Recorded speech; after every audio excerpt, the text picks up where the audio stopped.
Welcome back, everyone. We're here today with Danny Bate, the famed internet etymologist and now author of a new book on the history of the Latin alphabet. That book, Why Q Needs You, a history of our letters and how we use them. So let's get into the interview without any further ado. Here is Danny Bate. Well, hello, everyone. And we have here joining us today Danny Bate. Many of you may know Danny as a podcaster and blogger, but today we're talking to Danny in a different capacity because Danny is an author as well. And he's written a book. And the book is called Why Q Needs You, a history of our letters and how we use them. So, Danny, welcome. Thank you. Thank you. Thank you so much, Colin. I'm delighted to be talking to you and daunted in equal measure by the conversation ahead of us and also by your use of the A word, author. Still getting used to that one. Well, get used to it. Okay. But the book is fantastic. I had a chance to read it over the past week, and maybe Denny, could you tell us a little bit about first yourself and then the book and sort of what led you into this project? Of course, yes. So to introduce myself to all of your lovely viewers and subscribers, I consider myself one of them. So I may watch this back at some point. My name is Danny Bate. I am a linguist. I still like to call myself a linguist, having pursued 3 degrees in linguistics, all the way from undergraduate to PhD. I finished a PhD with the University of Edinburgh in Scotland in 2024. This was in historical languages, very old syntax, word order, all lovely stuff. I enjoyed the process very much. And along the meantime, I developed a deep love, as I think you, Colin, know well, for sharing the field. I was never able to keep it to myself, so I've been doing various kind of public-facing linguistics for a while now in the form of tweets and blogs, podcasts, occasionally video as well, although that's a medium that scares me a little bit. So basically, that was my linguistic life. That all came to an end in 2024, and life took a strange, very unexpected turn when I decided to take a job as a radio broadcaster. Back last year, I've been doing that for the past year, and it's been awesome, giving me a lot of things to do, I like to think, new skills. And consequently, I'm actually wrapping that up. This is my final week working for the radio station because I would now like to devote myself full time for the immediate future to this book, which I've been writing on the side, Why Q Needs You. Wow. And so what brought you in? So historical syntax, Mm. one thing. Although the development of writing systems in the alphabet is just not unrelated, but they are definitely two separate things. How did you make that jump from these sort of abstract structures to the things that you see on the page? Yeah, a very fair question. It was a quick jump, I do have to say that. I had to get to grips with a lot of academic work, let's say, put one foot outside of my any tie-ins. I was already very comfortable with a lot of the languages that I needed to be familiar with for this book. That's Latin, Greek, Phoenician, and all sorts of good stuff. So it wasn't too much, but there was certainly a lot that I had to learn and research to make sure I felt able to talk about some of these topics.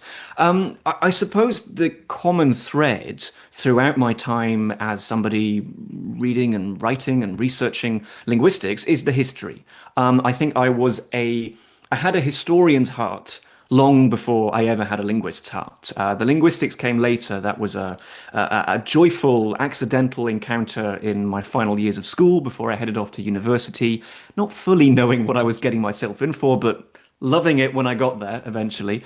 But the history's always been there. That was implanted in me by my family at a very, very early age. So that's the common thread. I suppose then why this particular book? Why did I not write a book about historical syntax? The God's honest truth answer might be that nobody would read that book if I were to write it. As much as I deeply, deeply love my field, it can be difficult to grab people. It may not have the immediacy of like, oh, the alphabet. So I did settle on that, and I suppose the book has two aims, two research questions at its very heart. One is, where did we get the alphabet from? And for that, as I said, everything applies. It's a field which I love, but I've certainly had to dive into a lot more. But the other question is, why does English then use the alphabet in such a distinctive way, with all of its silent letters and magic E's and split digraphs and all good stuff? So that was the second question, and that really did tie into my comfort zone and the topics that I already loved, namely the English language and its development. This is very comfortable territory for me. I've been posting about English, writing about English for a long time.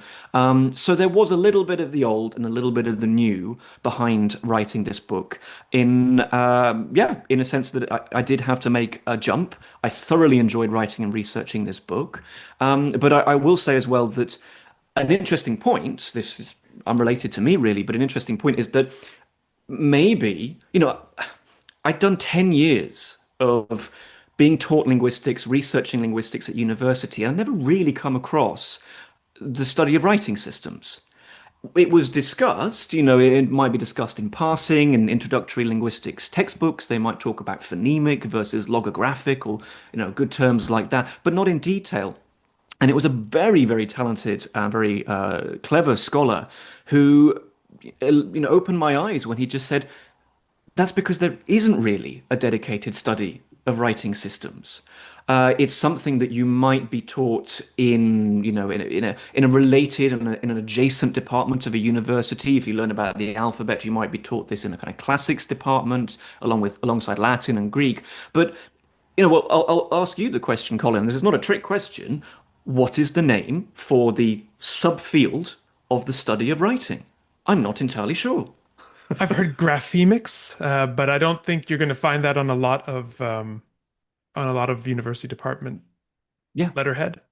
yeah, there you go. So this is exactly that. I like graphemics. I think we can rule out graphics and graphology as well. Those are already taken. Graphemology was suggested to me, the study of graphemes. Again, interesting, not a perfect term. And I mention all of this just as a way to say that there were, things I had to learn about. And I do worry that part of that was the very nature of the subject. It doesn't come as a neatly packaged thing that you can go off and explore. So hopefully I've done my work, I've done my homework, and the book will be people's introduction to graphemics. Let's go with that. Yeah, let's go. I think that's it's sort of Yeah. phonetics, graphemics. Yeah, it's close enough. I had a similar experience where I went to the University of Toronto for my undergrad, and we had a dedicated course taught by Hank Rogers, who wrote one of the textbooks. Great gig, by the way, writing the textbook for the class that you teach. That's highly recommended. Um, but it was a fantastic class, a fantastic textbook, and it really drove home to me this fact that the study of writing systems is from the perspective of how we divide up disciplines, which is mainly about what department is where in a university. It's interdisciplinary, but that's in a way kind of arbitrary because we've said linguistics is a thing, history is a thing, classics is a thing, anthropology is a thing, but writing systems sort of spans all of these things, and it even includes some aspects of psychology as well. So there isn't a comfortable home for it, but I think linguists have as fair a claim to it as anyone else. Yeah, yes, I like that. But it's not an easy fit. Linguistics primarily looks at speech, this activity that humans tend to do. Also, more comfortably settled within linguistics is the study of sign. So sign languages. They're generally agreed to be somehow fundamentally, essentially comparable. Writing systems, that is not every human writes. Not every human comes to writing in the same way that we come to speech or signing. So there is something about that, and people have quite rightly pointed out that there is something odd about the relationship of speech to writing in a way that I think reveals something about how we divide up subjects in general and our biases, how we prioritize speech and background writing in a way that, if not linguists might not think about this too much, but I certainly know that philosophers and semiologists, semioticians have actually pushed back against and thought, well, hang on, why are you backgrounding writing? Writing is its own thing. It's not this I don't know how to say this deputy sidekick to speech. But what exactly the relationship is complicated, and it's something that, as you know, having read the introduction, I actually had to work to unpack that relationship from the get-go so that the reader and I are on the same page, Well, literally. it's interesting because yes, literally. It's interesting because what do we do in an introductory linguistics class when we're teaching it? We really put a big distinction between speech and writing and assure the students that what we are studying is not writing. Mm. The writing is a representation, but it's not really what we're studying. So when we introduce the idea of phonetics, we look at, we have students who are used to looking at a word like lamb, Lamb, and then having to talk about what that B does. That B is silent. Well, we don't care about that when we're talking about phonetics. Mhm. That B doesn't exist at all. Um, far from being silent, it's just irrelevant. But of course, it's not entirely irrelevant because then you do have the influence of writing on speech through things like spelling pronunciations and things like that. Mm. Of course, yeah. And we'd have to somehow untangle the two. So having the separation is helpful so that we can say, okay, these two things are not the same, but then we have to come back and say they're related. And I think that's exactly what this book does. And one thing that I really love about the book is that you talk about English, this particular way in which English uses its alphabet. And it's not quite what I would call, it wouldn't win the prize for most creative use of the Latin alphabet. I've often joked that modern Irish has a claim to that. Okay. However, I'm open to other theories, but it's high in the running. English has a very idiosyncratic use of the Latin alphabet. And one thing that I love that you point out in the book that it's not so much that English is wildly inconsistent; it just has too much consistency, Mm. which is all in competition amongst the various kinds of consistency. So maybe you could talk a little bit about how does the English writing system work sort of on a fundamental or philosophical level? Yeah. That's a big question, one that I can definitely say it does take a book to feel like you've answered. But obviously, I'm not here to give you an audiobook.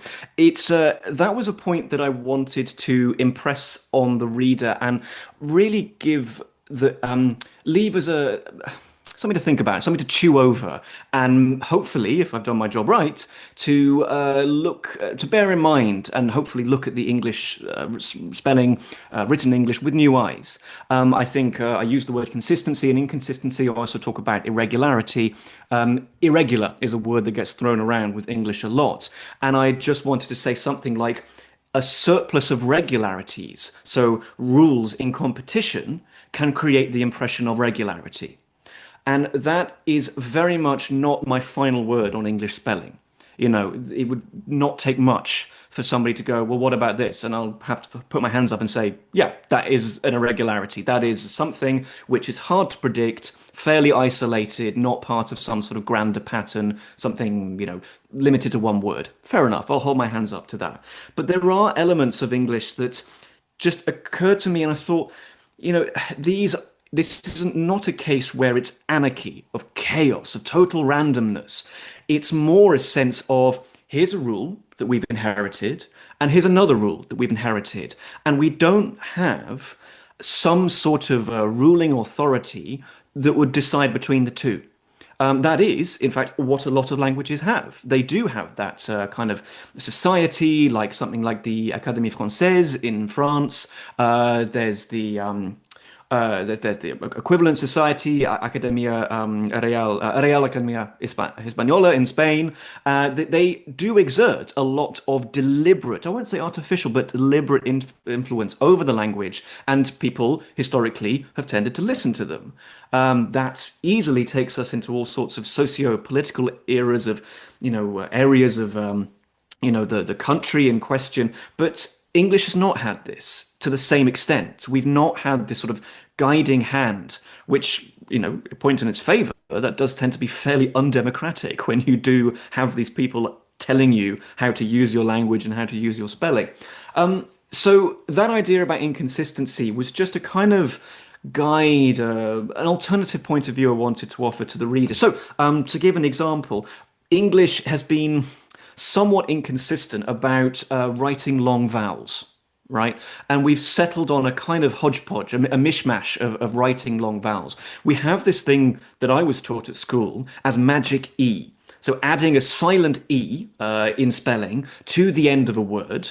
Crucially, it must not come after a double consonant. That somehow cuts through the magic E, negates its special power, and that allows us to represent what are etymologically called long vowels. I don't know if that's a fair description. Phonetically, they tend to be diphthongs in English, more kind of complex vowels.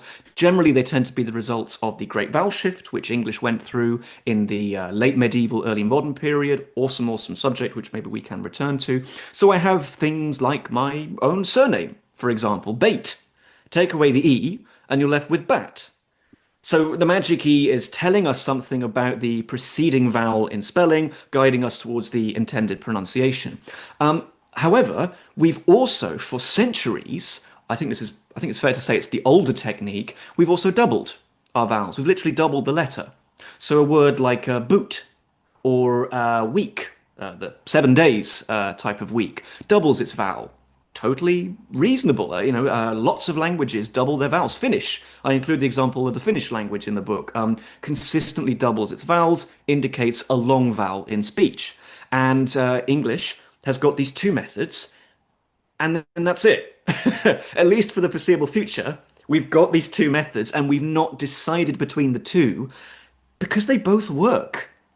Granted, I do want to say for the very kind of the eagle-eyed, or I don't know how to apply this to listening, to the people who are grappling with this, they may say, "Oh, those are not exactly the same thing," and that's true. There are some differences, like a double O is not the same as an O and then magic E. But it does work in this way that we have two systems, and we haven't decided between the two, unfortunately, and hence that is a major source of the kind of very distinctive way that English uses the Latin alphabet.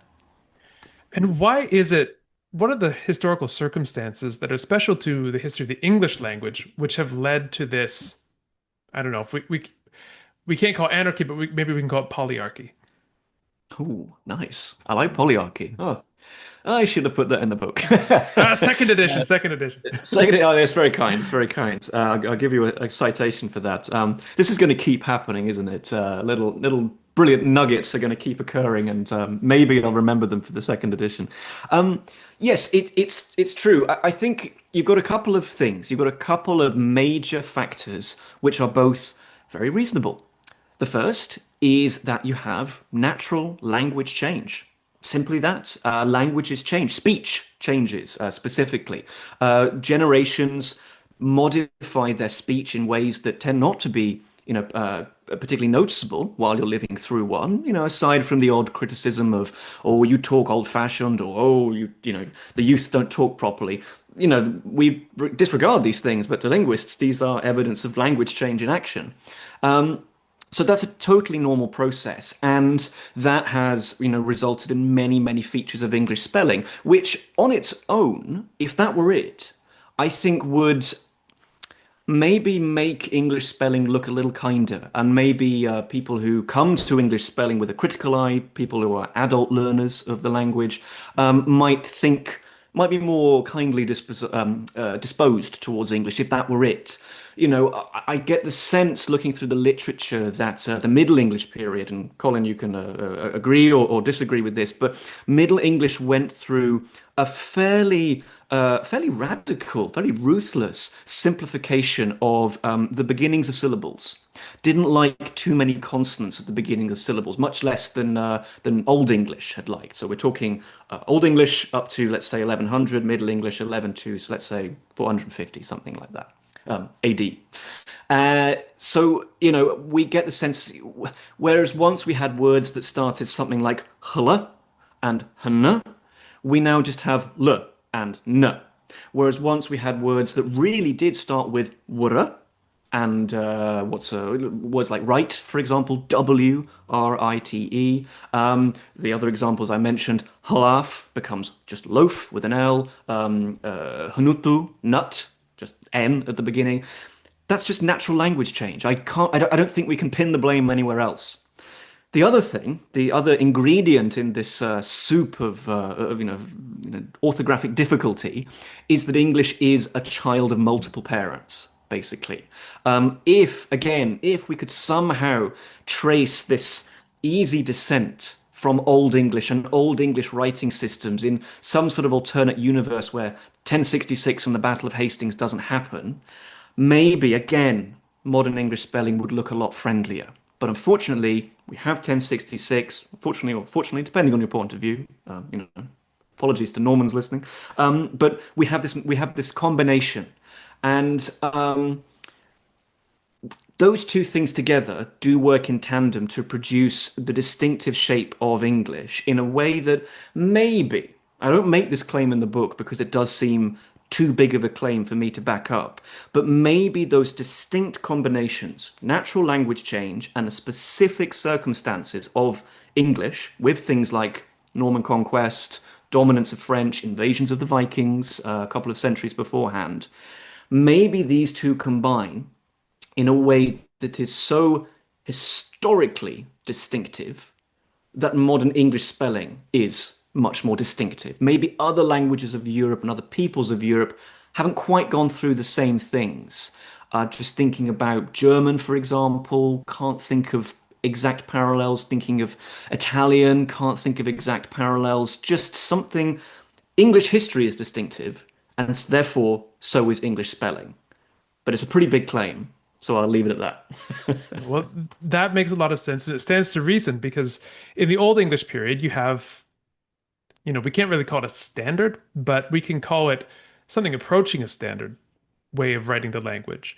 Modulo all the, fact that these are people in the early Middle Ages and there aren't really things like standards, but you do get a sort of style of writing that's relatively consistent, although it's used by a fairly small slice of society. But then the Norman Conquest happens, and you get this kind of break in the tradition of written English. And on the other side of that break, the language has changed a lot, and you're dealing with people with very different training as scribes and different tastes and models. And so, of course, you're trying to fit things that you got in France to something that is somewhat French, but not very. And of course, I would expect nothing less than a Mm. bit of chaos or polyarchy. As I Yeah. think, I think that this is a really important point that is not just total chaos. It is that there are sort of islands of regularity that are, as you say, in competition. I want to Mm. return to one interesting point about that you mentioned about the competing systems for writing long vowels, because Mm. the one is very straightforward, doubling a letter to indicate that you say it longer. This is kind of iconic in a sense. The vowel so nice you wrote it twice. You just want to say it longer. Oh, ah, eh, great. But where does that silent E tradition come from? That magic E that you spoke of? Because that's a Yeah. lot less intuitive.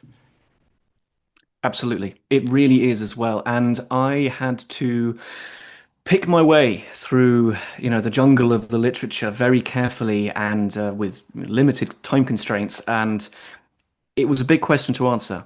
And as you know, Colin, I had to go with the very short formulation of just by accident.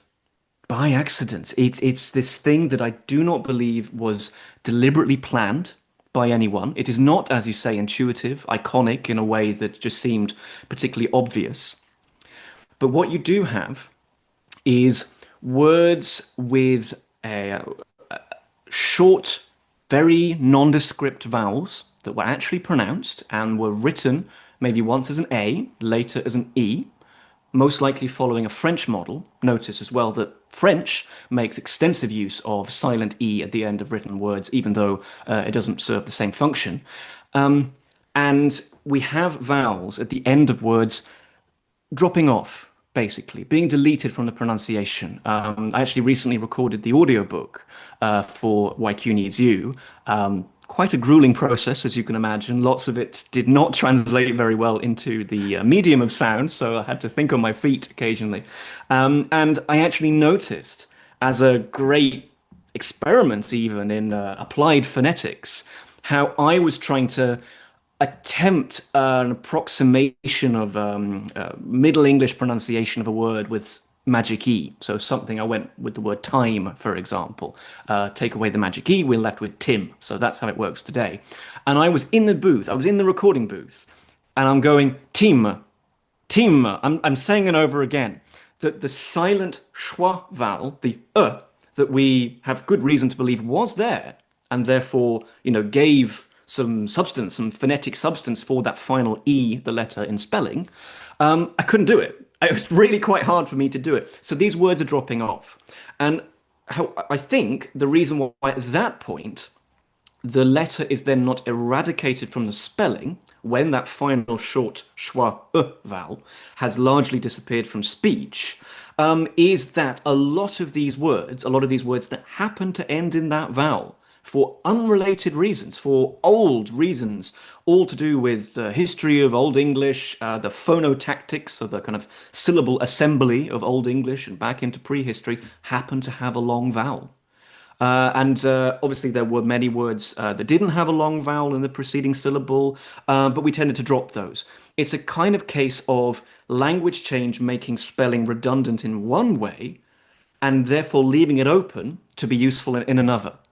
That is my understanding of the change, but my God, it was a hard thing to really crack because, and I'll leave it there. There isn't an inventor. I think we can all agree on this. There isn't an inventor of the system of Magic E. So there wasn't a kind of smoking gun that I could find and say, aha, this guy, we're all following him. Nothing like that. So that's my understanding of basically final E was once pronounced, it stopped being pronounced, but started being used for because of its association with long vowels.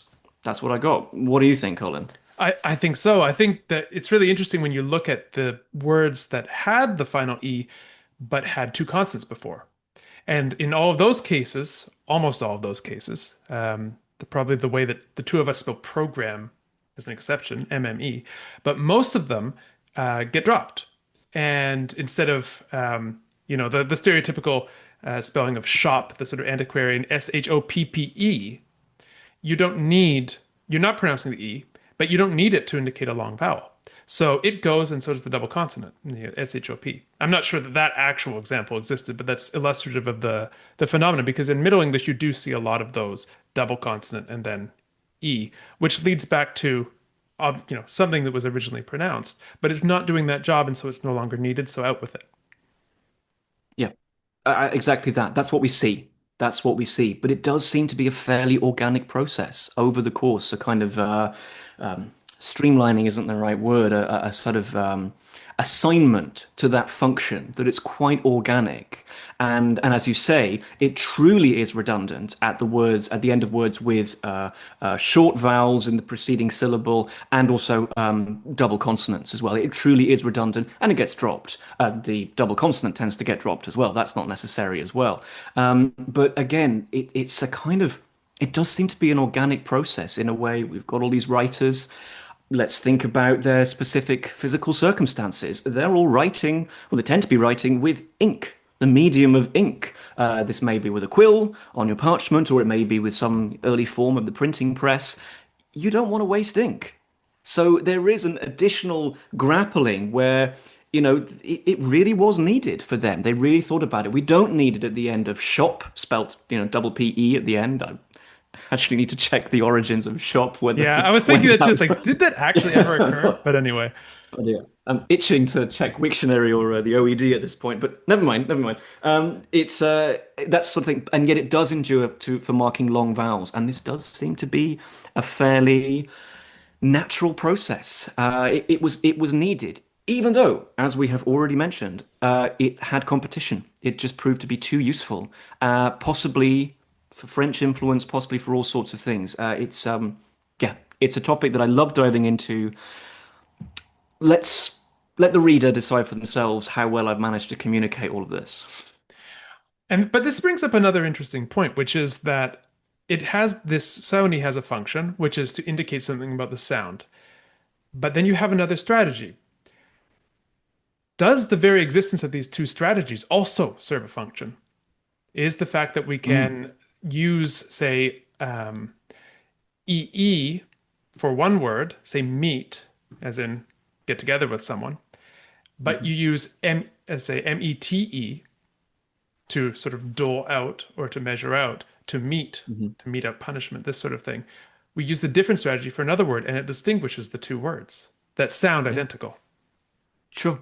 Absolutely. This is another theme that I have tried to highlight in the book that it can be useful. It's not too taxing on the brain to have uh, alternating, competing spellings that have the same phonetic signature, the same phonetic content, perhaps. They sound the same. That's what I'm getting at. It's not too taxing on the brain to keep the spelling separate in cases when it might actually be useful. It might be helpful to have, competing different spellings. There is an argument to be made that by keeping things separate in writing that have merged in speech has benefits that go beyond the obvious. That it may aid quick and easy comprehension. It may resolve cases of ambiguity. It may tie into a fact that I alluded to, which is that maybe it's not taxing. In fact, it's not even how we think in terms of the discrete sequences of letters where each one says, corresponds to one particular sound. I don't know about you, Colin. I think I can talk for the both of us. I tend not to read words as a combination of letters. That's how we tend to learn them in school, and all the spelling, issues of English may be a problem at that stage. But I tend to read words as chunks, as single units of writing. And the idea, as your example of meat versus meat, MEET and METE, I instantly match the shape of the word. Let's not say the sound, but let's say the shape of the written word to the meaning. And there is you could go further still. You could say that these words are acting in a way that it goes deeper than the word itself. I give the example, which I absolutely love, of the sequence of symbols KNOW. I give this in chapter K very appropriately, I think, which is no. It's no. Obviously, it accidentally, through natural sound change, it rhymes with the negative no. But this is a unit. It's a unit of meaning and of writing packaged up, which my brain reads and goes, aha, that means something to do with the state of knowing. Whatever that is. That's a question for philosophers and psychologists. I package this and I work with this unit and I recognize it even when this word does not match in sound. So I give the example in the book. Well, everyone says, "Wow, there's a silent K. K is always silent in no." Acknowledge, Kner, the old K that was once there in pronunciation is still there through kind of syllabic mischief and reassignment. It's still there in the word acknowledge. Likewise, the K is silent in known and in words like knowledge, but again, it's pronounced differently. Knowledge, no, no, no. It's a diphthong for me in my English. So the sounds can differ, but my reading comprehension is totally unbothered by this. Totally unbothered. I just go, aha, boom. I know this word is about knowing. Some things may be added on, but that's it. That's all that matters to me. I'm not speaking these words out loud. I'm not reciting them. So there's all sorts of additional, I don't want to say arguments that I wanted to make, but a kind of awareness of the many ways in which speech and writing work, and sometimes do not work in the same way. It strikes me in the case of meat versus meat, and frankly, we have a third one there also, meat, the Yeah, meat, food. yeah, the food. Um, the principle that the spelling should reflect the sound, and the principle that the spelling should reflect something other than the sound, let's say the identity of what word this is, um, these two things are in tension. and that different languages resolve this tension in different ways, and that the particulars of different languages would might lead that language to adopt a different kind of spelling system. Thinking, for example, of Mandarin. Mandarin is a language where you have a lot of homophony, a lot of words and more technically morphemes, so meaningful units of words. Uh, they're homophonous. They sound identical. And if you were to have a completely a writing system that represented exclusively sound, it would be a disaster because you wouldn't be able to distinguish between all the different kinds of sh. And that's a rather important thing when you have 40 to 50 homophonous words that sound like that. So English doesn't have this problem to that degree, but it does to a certain degree. And what's interesting is when you represent exclusively sound, you make the writer's job easier. When you represent exclusively meaning, you make the reader's job easier. And Wow. there's a kind of tension between these two things because what makes something easy to write isn't necessarily the same as what makes it easy to read. But Mm. writing as a practice is always a compromise between the two. Hmm. Wow. Wow. That's really well said. That's a really This is the nice way. frustration of someone who's tried to learn to read written Chinese, and like there Yeah. is my suffering isn't in vain. Yeah, there you go. And you will come up against different problems in different ways, as you just so elegantly put it. You will face different battles. And all writing, let's go for a big general sweeping statement. I love those. All writing is a trade-off between different factors with different pros and cons. I'm not sure that we in the West, let's say those of us working within the tradition of the Latin alphabet, should crow over the perfection of our system. Oh, English is just an aberration. English is, don't worry about English. Let's look at Italian. Isn't Italian perfect? But there are pros and cons. There are trade-offs that we are working with, and as you say, it could be comprehension. It could be something like space on the page that you can save space when your written symbol encodes much more. So there are all different things that we're kind of working with writing, and I mean I completely agree. It was definitely I do mention Chinese writing, which just deeply fascinates me as this kind of parallel universe to the system that I am comfortable with, which is Latin letters and its wider family tree. It is this mirror world where meaning dominates. I'm not going to say it's exclusive. It's not true that Chinese characters, and here we can actually use the word Chinese. It is it's much bigger than just Mandarin. This tradition, and its meaning dominates, but it's not exclusive. As you know, Colin, there are phonetic aspects to these characters as well, in a way that, as I understand my Chinese linguistic history, when you've got I'm gonna forget bone oracle bone, like the earliest writing, you know Hmm. what I mean, The like the Oracle really Bone really script, old. yeah. That's the go oracle bone script. The right words not necessarily in the right order, but when you've got those, I believe it's meaning that is absolutely primary, but phonetic gets introduced more and more into these characters. You could make the argument, and I won't, that Chinese is on one end of the spectrum, and let's say the Phoenician tradition to which English belongs is the other end. This strange spectrum of meaning on one side and sound on the other in what you primarily take to represent. Chinese is going in one way, English is going the other way. And maybe someday they'll meet in the middle. Maybe But someday. that's yeah, maybe someday that would be. Again, I stressed this in the book. I wouldn't this epilogue that was so excruciating for me to write, but so much fun at the same time, trying to tie together all these themes and make them accessible. Most importantly, I did say we just don't know. I can speculate about some future where English is truly Chinese in the way that it works. We won't know until we get there, if indeed we ever do. We personally probably won't. No, no, no. I'm not thinking on living that long. Um, well, wonderful. I wonder if it might be interesting to talk a little bit about some of these cognitive or psychological factors of writing, because there's a really fascinating place in the book, and I had my highlighter out. Just mark out the page because found it so interesting about so many writing systems proceed from left to right. Many others proceed from right to left. And I had always understood this as a somewhat arbitrary, not choice, but an arbitrary fact. Hebrew is right to left, the Latin alphabet's left to right, and just that's the end of the story. But there's a section in the book in which you suggest that there may be something slightly deeper going on there. And I'm curious if you could share that with us. Yeah, yeah, absolutely. That's the section that you refer to is in chapter B.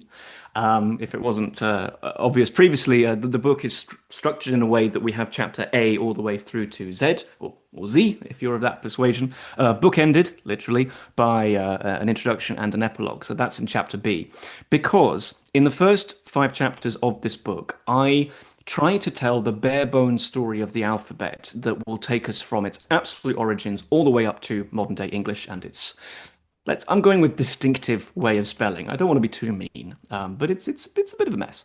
Um, and I have to talk about in some way the reversal, the literal change in direction of the alphabet, because English, long story short, is a descendant of Egyptian hieroglyphs via the Phoenicians. The Phoenicians, if you don't know about them, they're great. Maybe we can return to them. But they really kind of take a system that's already in use, streamline it, kind of standardize it. And this is, in fact, kind of the great-great-grandfather of modern English spelling and the Latin alphabet. Uh, in chapter B, I in chapters A and B, I tell the story of how the Phoenicians passed the early alphabet on to the Greeks. And I have to really talk about the very obvious distinction is that there's a flip. There's a flip in the direction of writing.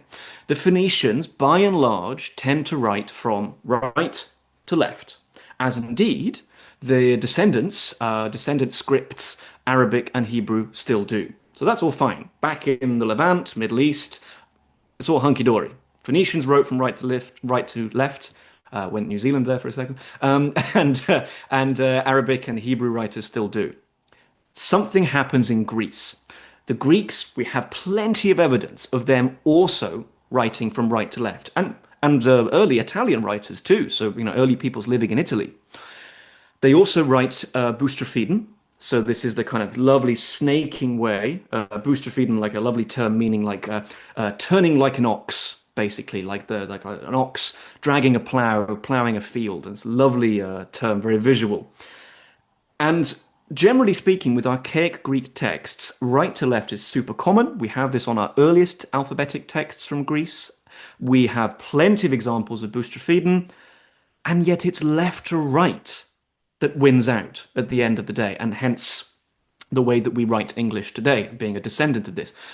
And there's been a handful of theories, a handful of good theories as to why this happened. And the most obvious one is that it was more comfortable. Humans in general tend to be right-handed. We tend to be right dominant. And if you, well, ask any left-handed person, it's uncomfortable to write in a way where, okay, there you go. Yep. Hold your hands up to that, or just hand. It's uncomfortable. Colin, well, describe the feeling as a left-handed person if you were to be made to write the other way, as people used to be. Well, it would be probably worse for the recipients of my letters than for anyone else because I don't think anyone would know what I'm writing, even less so than they do now. And if I were to, and get the situation now is also not that much better because when I'm writing, they'll get a lovely letter, which is covered by a massive smudge across it. So Hmm. I do a lot of typing as a result. Yeah, this is and that medium is available to us in the modern age, but traditionally it's uncomfortable.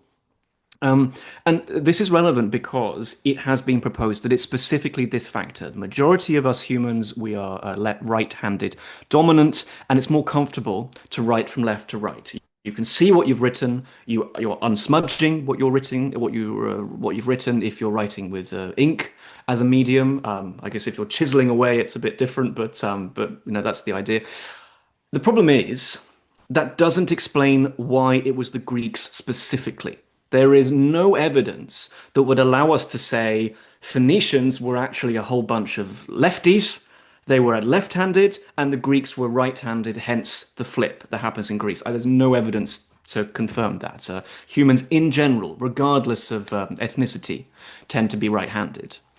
So, what could be the difference? What actually happens? Well, there is one thing, and because I have to put something so I don't leave the reader deeply unsatisfied, I went with the theory that I think is the most well supported today, the theory that I personally got along with the best, which is it's all to do with what the Greeks did with the alphabet and writing specifically. The Greeks added vowels or letters for vowels.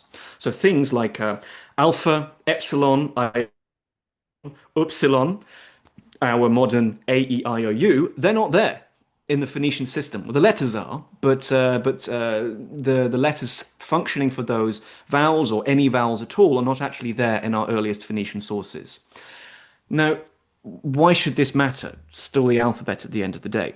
It's been proposed, and it's by the Belgian scholar, apologies for pronouncing his name, Derek de Kerkhoff.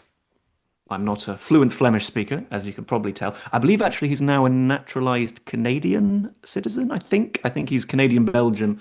So he's on your side of the pond, If he's Colin. Canadian, we'll Yeah. definitely claim him and tell everyone about it. So Great. Okay, great. Well, I'll leave that with you. Put the word out. I don't.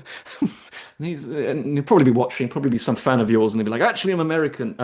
Anyway, he came up with this idea that maybe it's the invention of vowels, and therefore that changes the very act of reading specifically itself.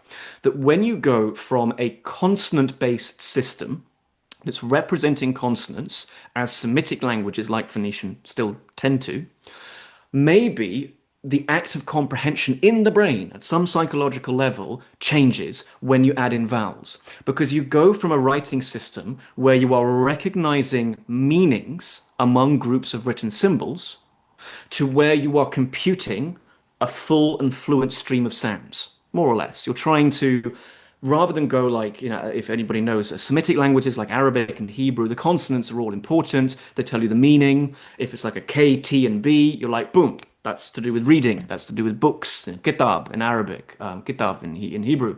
When you add in vowels, you are changing the nature of writing in such a way that you are now computing a full stream of uninterrupted sounds, and these different acts of comprehension, de Kerkhoff argues, are computed by different parts of the brain. That's the idea. And that it helps to change the writing system and the writing direction, beg your pardon, to get that information as quickly as possible to the right side of the brain. It's a delightful theory, of course, grounded in what I'm much more comfortable with, which is writing systems and linguistic history. And I just love the thought that this may have manifested itself in the Greeks as just a kind of psychological discomfort. They couldn't explain it. I don't think the Greeks had a sense of division of labor up to the different hemispheres of the brain. I don't think they had that notion yet. But nonetheless, there was a sense that when I write from left to right in my lovely new and improved Greek alphabet, it's easier for me and my fellow Spartans, Athenians, Cretans to understand than it is to write in the other way. Nothing to do with hands at all. I just think that's a glorious theory, and that's what I went with in the book. it it really appealed to me because it describes, perhaps it describes a feeling that I have because as a student of both Hebrew and Yiddish, I find Hebrew a lot easier to read. So for the context, both of these languages are written using the Hebrew alphabet, but Hebrew does not write most vowels, and Yiddish writes all of them. And I find Hebrew, despite the fact that I'm actually missing a lot of the information that in theory I would need, I find it a lot easier to read Hebrew than Yiddish, where first of all it's a Germanic language. I have a lot of cognates, and yet I find the process of reading, just the mechanical process of reading, a lot harder. And I've always wondered, is it purely because the words are longer and I'm so used to left to right, the left to right motion that the Hebrew words tend to be shorter because they're not writing the vowels. uh, that's a smaller chunk than the Yiddish words, which can be quite long. But maybe not. Maybe this is the reason. Yeah, if you could stop mentioning things that are really brilliant and could have put in the book. I love that. I never would have thought of that. I never would have thought of that. I don't have your familiarity with just actively engaging with the Hebrew alphabet. I can kind of read it passively, but I love that, and I'm thinking already as a good linguist of some sort of experiment where if you could find Yiddish words where for some accident, for some etymological accident, the meaning is again represented by consonants. Let's say we managed to take the vowel letters out of the picture, Like a and this would be we'd have Germanic to strong create verb, this. perhaps? Lovely. Yeah. Great. Something like that, where the grammatical information is on the vowels and the meaningful stuff, the what it actually refers to in the world is on the consonants. We could maybe devise some sort of experiment. Would you, Colin, find that easier to read? All right, sign me up. Let's do it. Let's do it. No, I've got contacts. I've got Yeah. contacts in the world of linguistics. I might pass this on because I don't know how I could do this. There'd probably be some sort of ethical situation. I'd have to get your signature or something like that. But fun theory. Yeah. And maybe to restore Hebrew letters. Actually, I don't like that word restore, but to kind of use Hebrew as it was intended for writing down Yiddish would be a really fun way to experiment. Yeah, and for all I know, there may actually have been some historical tradition of doing that. But the when you typically see Yiddish written out today, it has the vowels. Hmm. But I want to make an awkward pivot here, just based Okay. on Germanic, because I mentioned Germanic Okay. strong verbs, and there's another really interesting topic to do with writing systems in Germanic languages, which is the runes, the runic alphabets. Okay. And this is something that I know is extremely hotly debated, and there's new stuff coming out all the time. But I'm curious because you mentioned this in the book. What is your take on the origins of the runic alphabets? Goodness. I'm very flattered to be asked that. My take is that you should go watch Jackson Crawford's videos. That's a good Jackson take for everyone, by the way. Go was a watch good Jackson take. Crawford's video after this. Just go. Off you go. And then come back to this one. But Jackson also was personally very helpful. He did actually look over that section of the book because I wanted to get it right, and I'm just privileged that I have these contacts of people where I can get a second opinion and an expert opinion as well. So I could send that section off. I felt good. That's in chapter T, by the way. So yeah, to tell the story of runes for people listening, just we're all on the same page. It's the Viking symbols, right? It's those very evocative shapes. They have the sharp angles. They are generally not used to write down languages today, but they can be. Of course, nothing stopping you. And they do have this incredible history, general association with Scandinavia. Although I actually stressed, in the book that we have an abundance of runes from elsewhere. I think the oldest ones are from what is today Denmark and Norway, but we've got plenty from Germany, and indeed some recently found in my country, the Czech Republic, which is awesome. And I don't actually know what's happening with that find, but it's very cool if they will, what that will entail for the study of runes. But there is this question which I take the reader through as a kind of fun aside in chapter T, which is how do runes actually relate to our own alphabet? Are they part of this big family tree that traces descent from Phoenician? And there has been so much, I don't want to say ink spilt, ink well used in this topic. So much. And that ink is now transferred into YouTube videos where, people like Jackson Crawford, David Stifter in Ireland are engaged with this evolving question of where do the runes come from. And as I try to spell out, in the book, it's because for every rune that straightforwardly seems to correspond to, match its Latin counterpart, there's one that really doesn't. And that is a headache. And there's so much to bear in mind. We've got things like the R rune. Great, looks like an R. It even has the little leg, which we know evolved really was utilized in the on the Italian peninsula in the early writing of Latin. And then you have things like the D rune and the Z rune. Nothing. Like you would bend your mind over backwards trying to see how one shape could naturally become the other. Then we bring in the fact that the sounds of these symbols may change over time. Some symbols are dropped. We have different editions of the runic alphabet, what's known as the elder and younger Futhark. Lovely word. Futhark is this kind of alternate way of talking about runes. It literally it comes from the order of runes. F-U-R, Thorn, A-R, F-U-R, hang on. F-U, Thorn, A-R-K. And these are the runes that start off the order of runes. So it doesn't even match in terms of ABC. ABC in Latin alphabet does not match F-U, Thorn, that symbol. What's going on here? And this is the headache. And it was very exciting for me. And I really wanted to put this in the book because it is an evolving thing. So, in cooperation with the lovely Jackson Crawford, I arrived at a brief summary of what I think is the consensus, which is that indeed the runes are a member of our alphabet's family tree. They're a cousin, a distant cousin. However, to account for the differences and the similarities, it has to be a link, a common point of divergence, convergence in that family tree that is very old. Has to go back a long time. Not to the Latin alphabet, which people have argued for with good reason, but some preceding stage, some version of the alphabet that is being used in northern Italy in the, let's say, first millennium BC, so after the year 700, around then, that makes its way northwards, generally northwards, and leaves us with, basically enough time for the runes to become runes, to change in some ways, not to change in other ways, to change in shape and sound, in the order of the letters, for a distinct tradition to arise, as it naturally can. But we have to push that departure date from Italy back pretty early on. And this is known as the North Italic theory.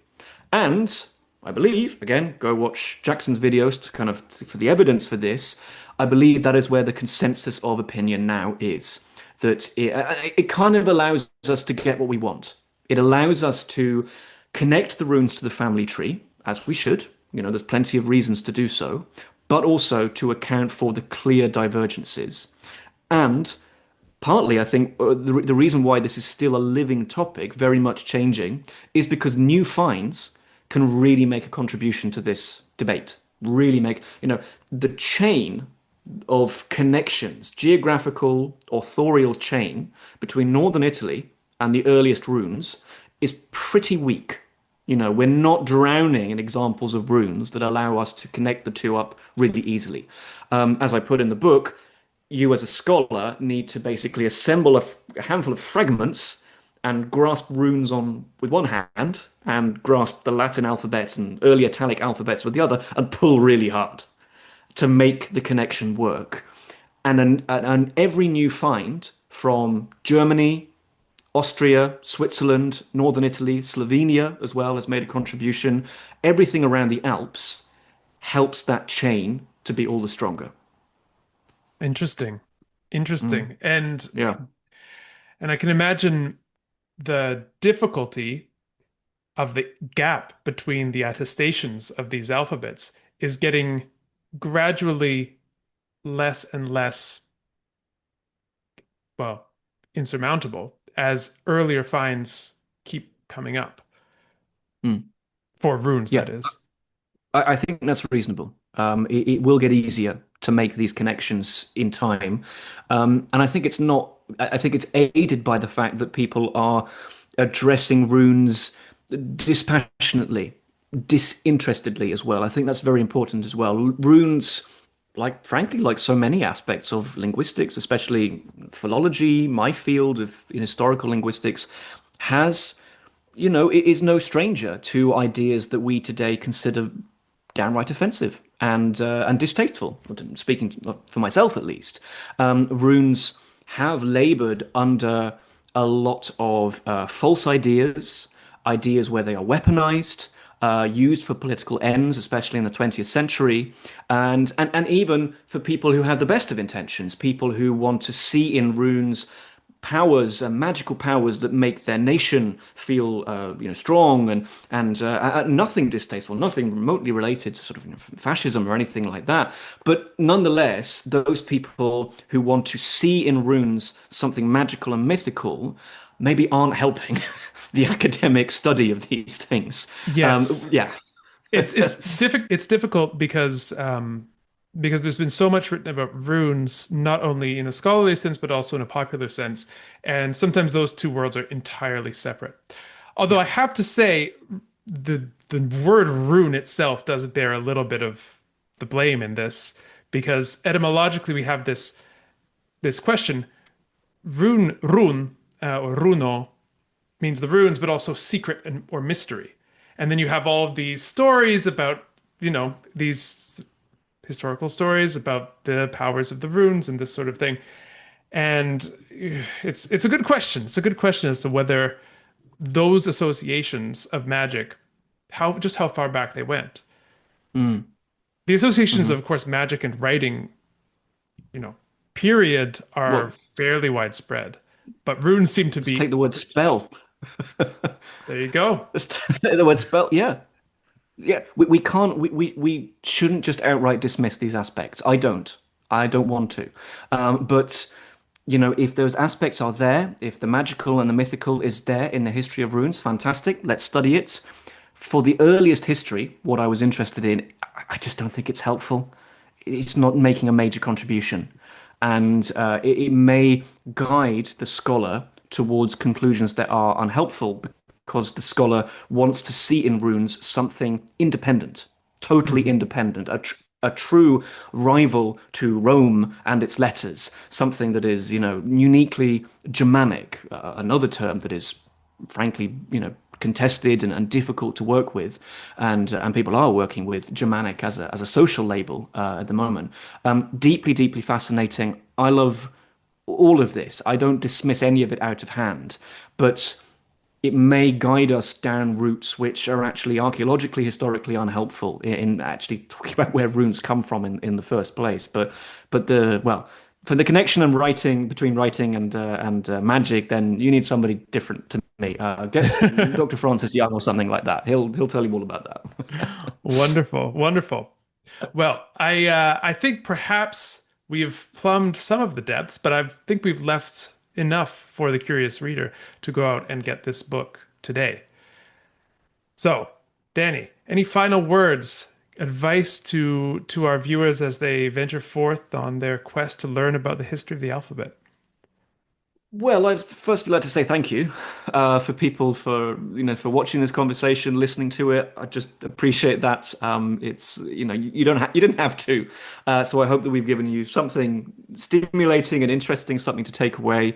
I suppose I'd love it if people go out and read this book, gain a copy of it, recommend it to your library if you want to get hold of it that way, and just give it a read, take your favorite letter of the alphabet. I've written it in a way in which each chapter should roughly work as a standalone thing.